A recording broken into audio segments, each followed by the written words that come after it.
We know they're already being called the Fantastic Four. Barack Obama's top 4 economic picks announced just today, and the biggest of those, no doubt, Tim Geithner, the man the president-elect wants to make his Treasury Secretary.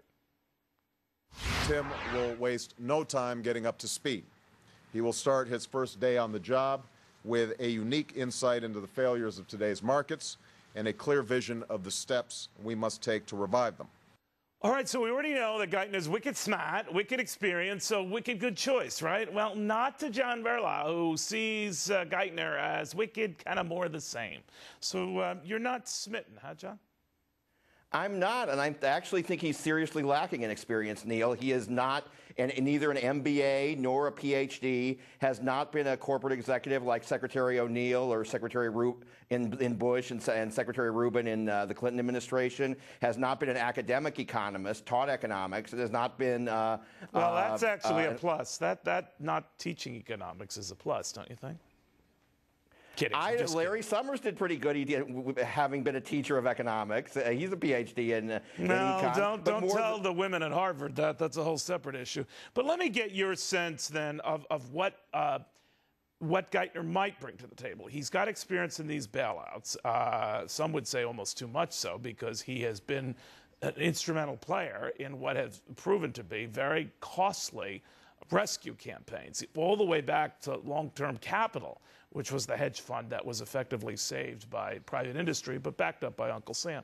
So what do you think of that history? I think it's a history. I mean, it's not necessarily a good history, because the bailouts, aside from their cost to the taxpayers, have not really improved the economy and may have worsened things, may have worsened the moral hazard, may have kept banks from doing what they needed to do.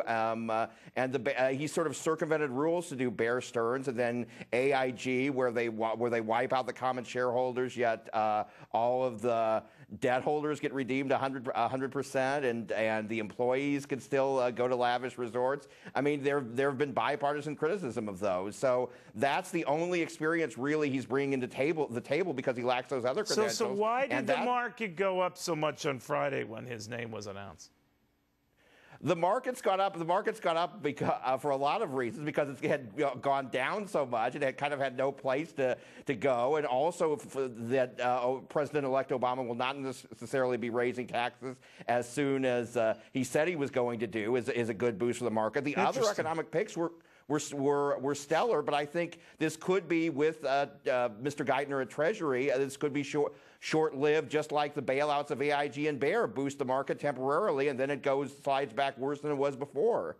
What do you make of the idea that whatever he comes in and has to shepherd along, we'll see more rescues, we'll see more bailouts? He's experienced at this sort of thing. We've moved from too big to fail to too many to ignore. And we proved that with Citigroup, which it might be its unique case. But now if we see, Lord forbid, a Bank of America on the ropes or whatever, we've set the stage now to not only rescue them, but auto giants. I think the housing industry was looking for a $200 billion stimulus package. And you know where this is going, right?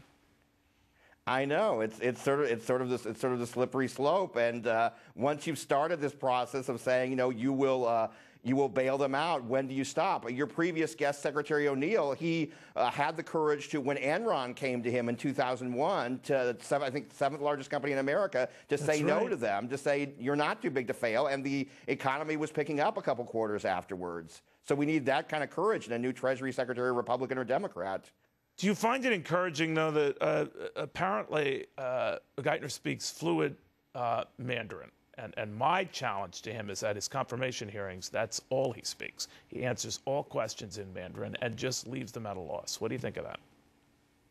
Well, I think that might suit him well, because he's going to get a lot of questions like, what's happening with AIG? Why did you do it that way? So, but we'll see. I think there might be Republicans and Democrats who want more answers than that. All right. Well, he'll give it to them in Mandarin. All right, John, thank you very, very much. Good having you. Neil, thank you. All right. Well, sitting pretty.